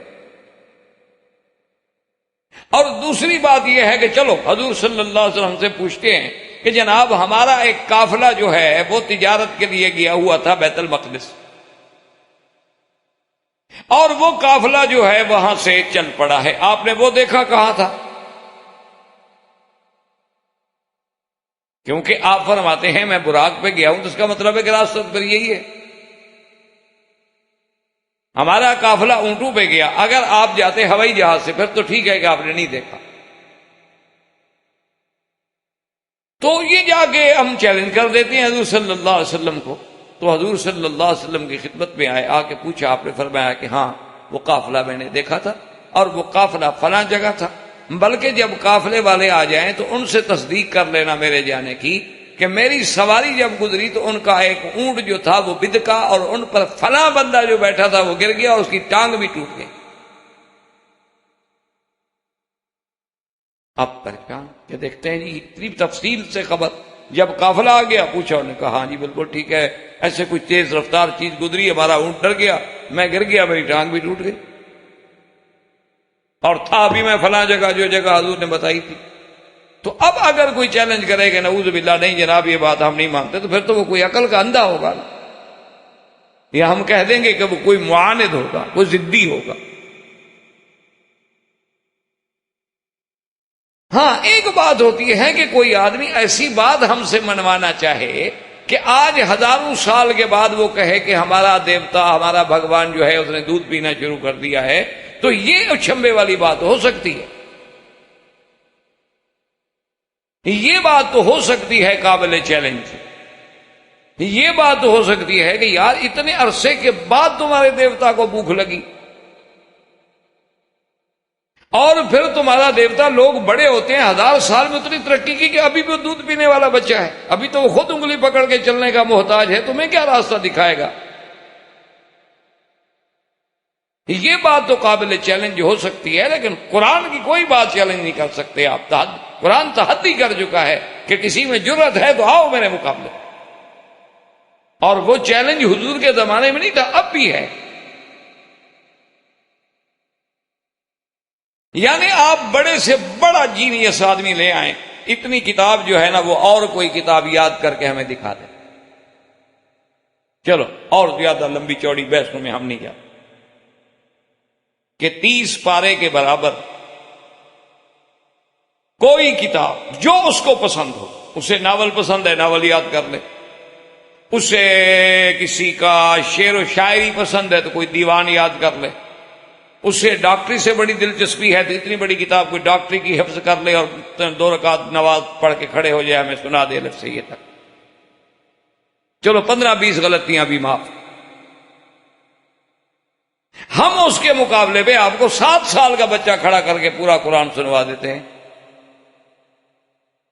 اور وہ بچہ بھی عربی نہیں ہوگا, اجمی ہوگا, جس کی زبان بھی عربی نہیں, اور وہ غلطی نہیں بلکہ مد شد میں بھی غلطی نہیں کرتا. اب بھی اسی دور میں گسیم میں یحییٰ کے نام کا ایک لڑکا ادھر 6 مہینے میں پورا قرآن حفظ کیا, پورا قرآن 6 مہینے میں. عمر اس کی 8 سال ہے, 9 سال. اب وہ 9 سال کی عمر میں 7 قرات پڑھنے کے بعد جو قرات کی کتابیں ہیں وہ یاد کر رہا ہے. میرا اپنا دوست ہے, اپنا جنوبی افریقہ میں جوہانسبرگ کے علاقے میں, وہاں سے ایک جگہ ہے لینڈ, وہاں کے رہنے والے ہیں, ابو بکر بھاٹیا نام ہے, اس کا بیٹا ہے, اس نے 6 مہینے میں قرآن حفظ کیا. تو آپ لائیں نا پھر قرآن کے مقابلے پہ کوئی آدمی جو یہ کہے کہ مجھے بائبل یاد ہے, کوئی یہ کہے کہ مجھے ان تورات یاد ہے, کوئی یہ کہے کہ جناب ہمارے جو دیوتاؤں پہ وید آئے تھے نا وہ ہمیں وید یاد ہیں. ایک بندہ تو کم از کم پیدا کرو نا پوری تاریخ میں. تو اس لیے ہمیشہ یاد رکھیں کہ یہ شبہات دشمن ڈالتے ہیں, ورنہ قرآن کی ہر بات اتنی واضح ہے, اتنی سچی ہے, اتنی حق ہے کہ ہمیں یہ تو شبہ ہو سکتا ہے کہ اب رات نہیں ہے, لیکن اللہ کے قرآن میں کوئی شبہ نہیں ہو سکتا. قرآن نے جو کہا ہے وہ حق. اس لیے موسیٰ علیہ السلام کے ساتھ جب کلام ہو گیا, اللہ نے 2 معجزے عطا فرمائے, ایک معجزہ عصا اور ایک ید بیضا, اور حکم دیا کہ آپ جائیں فرعون کے مقابلے میں اس کو دعوت. موسیٰ علیہ السلام نے عرض کیا کہ میرا اللہ, میرے بھائی کو بھی میری طاقت کے لیے, میری قوت کے لیے مہربانی فرما کے انہیں بھی آپ جو ہے مقام نبوت سے سرفراز اگر فرما دیں. اخی ہارون افصح منی لسانا, مجھ سے زیادہ بہتر بات کرنے والا. اللہ نے دعائیں منظور فرما لی۔ موسیٰ علیہ السلام اپنی بیوی بچے کو لے کے مصر آئے۔ ہارون علیہ السلام پہلے سے مصر میں تھے، آپ کے والدین جو ہیں وہ بھی مصر میں تھے، کیونکہ آپ تو بچپن میں چلے گئے تھے، وہاں فرعون کے ہاتھ میں آ گئے اور گھر سے تو چلے گئے، پھر 30 سال آپ نے وہاں گزارے تھے، تو آپ کو گھر والوں نے مل کے بڑی خوشی کا اظہار کیا۔ اس کے بعد حضرت ہارون کو لے کر فرعون کے مقابلے پر فرعون کے دربار میں پہنچے۔ اس وقت جو فرعون تھا وہ وہی رامیس الثانی۔ موسیٰ علیہ السلام کا آ کے مکالمہ ہوا۔ پہلے تو اس نے کوشش یہ کی کہ موسیٰ علیہ السلام کو ملنے کی اجازت بھی نہ ملے، تو بعض مفسرین نے کتب سابقہ کے حوالے سے یہ لکھا ہے کہ ان لوگوں نے منع کر دیا موسیٰ علیہ السلام کو ملنے سے، لیکن ایک دن موسیٰ علیہ السلام جو تھے ان کے کہنے کے بغیر اپنے بھائی کو لے کے گئے اور جا کے دربار میں پہنچ گئے، اور اللہ نے ایسی ہیبت ڈالی کہ کوئی روک نہ سکے۔ بہرحال جب گئے اور آپ نے موسیٰ علیہ السلام نے ان کو خطاب کیا، اللہ کی توحید کی دعوت دی، تو وہ بگڑ گیا۔ اس نے کہا کہ آپ کون؟ تم تو اب تو میرے گھر میں پلے، الم نربک فینا ولید، اور پھر آپ آج ہمیں چیلنج کرنے کے لیے آئے ہوئے ہیں، اور آپ نے ہمارا ایک بندہ مار دیا تھا قبطی۔ تو سیدنا موسیٰ علیہ السلام نے فرمایا کہ عقل کی بات کرو، اگر میں نے بندہ مارا تھا، میرا مارنے کا ارادہ بھی نہیں تھا، نہ قتل عمد تھا، میں نے اس کو 2 آدمیوں کو لڑنے سے چھڑایا اور اس کو تھپڑ مارا تو وہ مر گیا، لیکن اس کے بعد بھی میں آپ لوگوں کے ظلم کے خوف سے چلا گیا، اور پھر اللہ نے مجھے نبوت سے سرفراز فرمایا۔ اس وقت میں نبی بھی نہیں تھا، میں پیغمبر نہیں تھا۔ باقی رہے پر بات رہی کہ آپ نے مجھے پالا ہے، پوسا ہے، کھلایا ہے، پلایا ہے، تو میری قوم کے لاکھوں بندے جو آپ کی غلامی کر رہے ہیں، میری قوم کے 6 لاکھ بندے کو غلام بنا کے اپنے کام کراؤ اور ان کے ایک بچے کو 30 سال کھانا دے دو، تو یہ زیادہ مہنگا ہے؟ کیا کہہ رہے ان ابت بنی اسرائیل، تم نے تو میری پوری قوم کو غلام بنا ڈالا ایک بچے کو کھلانے کے بدلے میں۔ اب فرعون سے مقابلہ ہوا۔ فرعون نے مطالبہ کیا کہ اچھا ہم زیادہ بحث میں نہیں پڑتے، اگر تمہارے پاس کوئی نشانی ہے تو دکھلاؤ جو دلالت کرے کہ آپ سچے رسول ہیں۔ تو موسیٰ علیہ السلام نے فَأَلْقَى عَصَاهُ، آپ نے وہ اپنی لکڑی مبارک ڈالی، وہ ایک بہت بڑا اژدہا بن گیا۔ اس کے بعد پھر آپ نے اٹھا لی، اور اس کے بعد پھر آپ نے اپنا ہاتھ مبارک جو تھا اپنی جیب میں لیا، وَنَزَعَ يَدَهُ فَإِذَا هِيَ بَيْضَاءُ لِلنَّاظِرِينَ، اور جب ہاتھ سامنے کیا تو روشن، تو وہ دیکھ کے حیران رہ گئے۔ لیکن فرعون نے فوری طور پر جو تھی بات کا رخ بدلنے کے لیے اپنی ملا، اپنے وزیروں سے، اپنی کابینہ کے اراکین سے کہا کہ معلوم ہوتا ہے یہ جادوگر۔ اصل وجہ کیا ہوتی ہے یاد رکھیں، ایک تو یہ ہے کہ جادوگر بھی تو ایسی شعبدہ بازیاں دکھاتے ہیں، تو جب اللہ کے نبی پر ایسی چیزیں خوارے کے عادات ظاہر ہوں، تو اب یا تو آدمی نہ جاننے والا ہو تو وہ بھی جادو سمجھ سکتا ہے، یا اگر دشمن ہو تو یہی دھوکہ دے سکتا ہے نا کہ بھائی یہ بھی جادو ہے۔ ورنہ جادوگروں کی سیرت اور انبیاء کی سیرت میں آسمان و زمین کا فرق ہے۔ وہ غلاظت کے مجسمے ہوتے ہیں اور یہ نظافت کے مجسمے ہوتے ہیں، وہ جھوٹ کے بنے ہوئے ہوتے ہیں اور یہ صدق و عدل میں گھڑے ہوئے ہوتے ہیں۔ وہ تو دونوں کی زندگی خود بتا رہی ہوتی ہے کہ یہ نبی ہے، یہ جادوگر ہے۔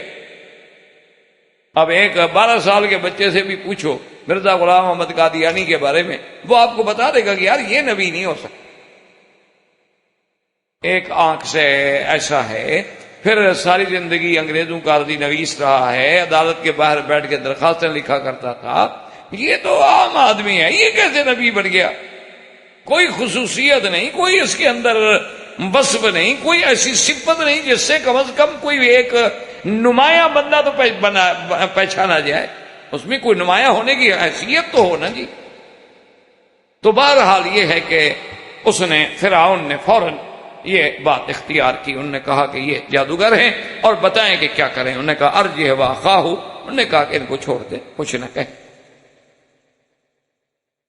اس کے وزیر جو تھے انہوں نے ایک اللہ کے بہت بڑے بندے تھے، وہ حجاج ابن یوسف کی دربار میں پیش ہوئے تو حجاج نے اپنے ساتھیوں سے پوچھا کہ اس کا جرم آپ نے دیکھ لیا ہے کہ اس نے میری بغاوت کی ہے تو اس کی سزا کیا ہونی چاہیے؟ اس نے کہا کہ جی باغی کی سزا موت ہی ہے، اور کیا ہونی چاہیے؟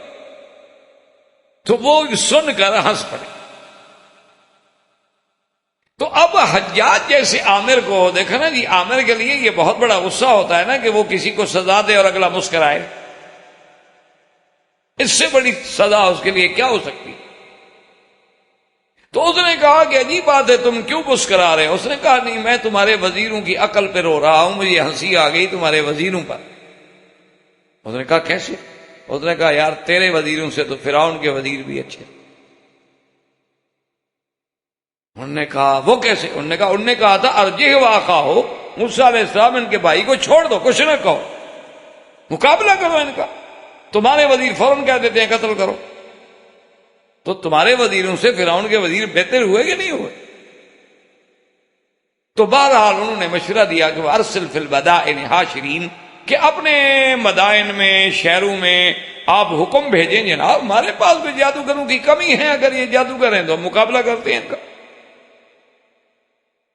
تو انہوں نے بہرحال اپنے جادوگروں کو بلایا، موسیٰ علیہ السلام سے کہا کہ اچھا بتاؤ کہ تم ہمارے بندوں کا مقابلہ کرو، اور اگر مقابلہ کرنے کے بعد تم کامیاب ہو گئے تو ہم پھر تمہارے موضوع پہ غور کریں۔ موسیٰ علیہ السلام نے کہا ٹھیک۔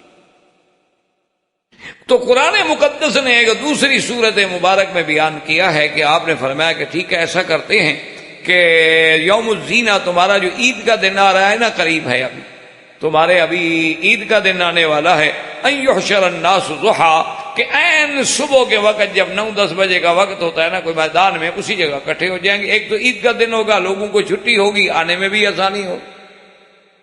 تو یہ دن مقرر ہو گیا، اور فرعون نے اپنے ملک سے لوگوں کو بلایا، حتیٰ کہ بعض روایات میں یہ آتا ہے، قرآن پاک نے تو عدد ذکر نہیں کیا، جیسے میں آپ کو کئی دفعہ عرض کر چکا ہوں کہ یہ اسلوب ہی نہیں قرآن کا کہ ان چھوٹی چھوٹی باتوں میں جائے۔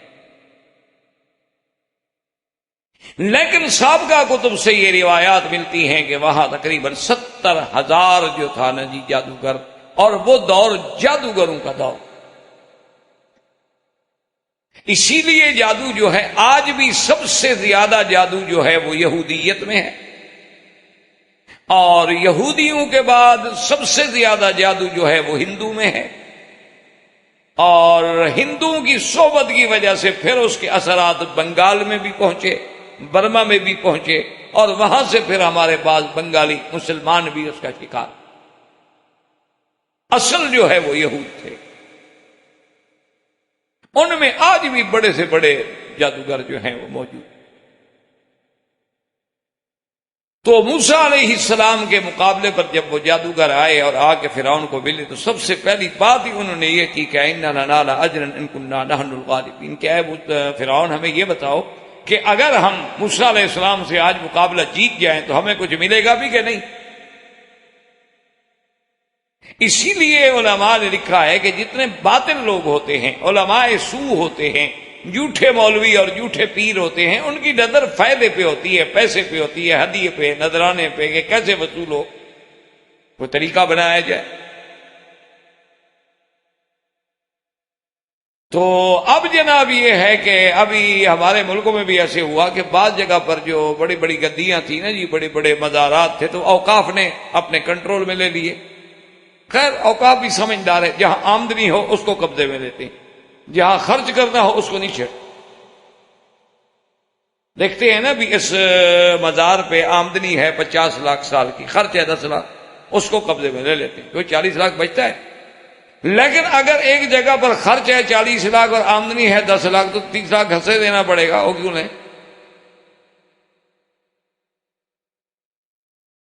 تو انہوں نے بہرحال بعض مزارات پہ کنٹرول کیا۔ تو اب جناب وہاں کے جو اصل وہ گدی نشین تھے، وہ سجادے تھے، جو ان کے پیر زادے تھے، جو پہلے سے کنٹرول پہ چلے آ رہے تھے، ان کے لیے تو مسئلہ پیدا ہو گیا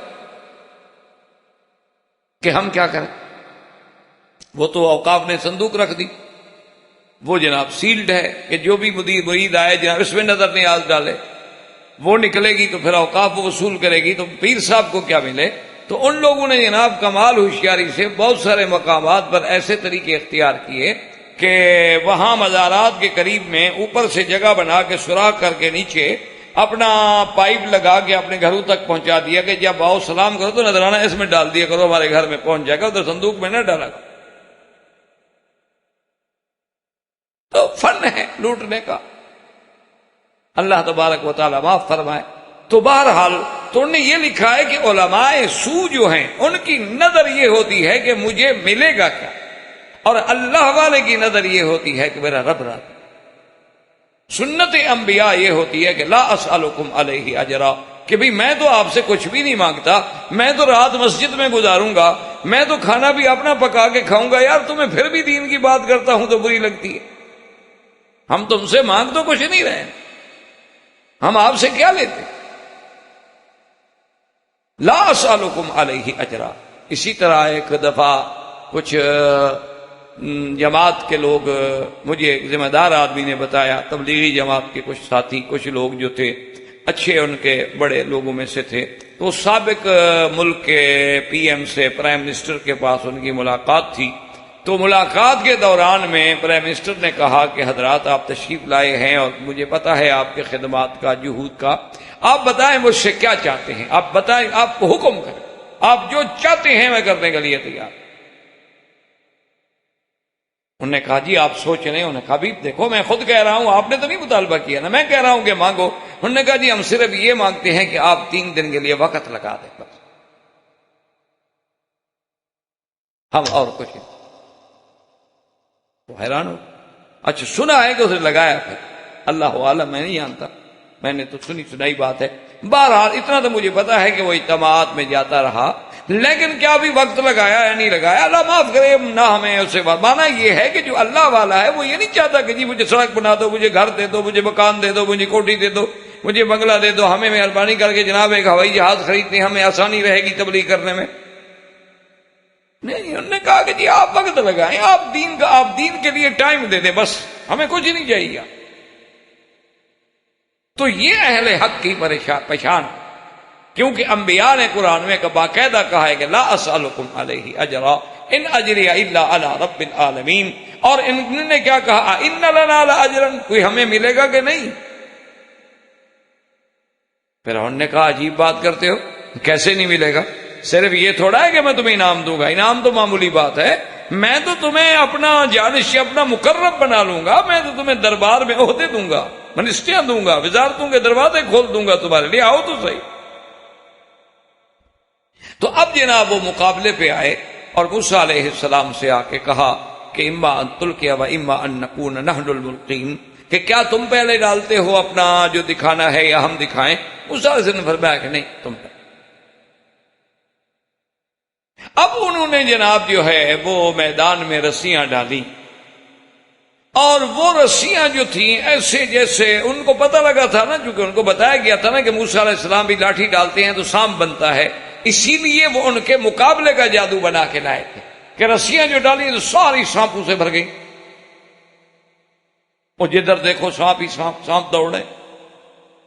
بہرحال بعض علماء نے تو یہ لکھا ہے کہ یہ بھی شعبدہ تھا، جیسے کہ آپ نے دیکھا ہے نا جی بہت بڑے ہاتھ کی صفائی والے لوگ ہوتے ہیں تو وہ اپنے ہاتھوں میں آپ کے سامنے یعنی کرتے ہیں، حالانکہ بالکل ہوتی وہ ایک یعنی ہاتھ کی چالاکی ہے، لیکن آپ حیران ہو جاتے ہیں کہ ابھی پیسے تھے کدھر چلے گیا، اچھا ادھر چلے گیا، اچھا پھر کدھر گم ہو گئے، پھر کیسے نکل آئے۔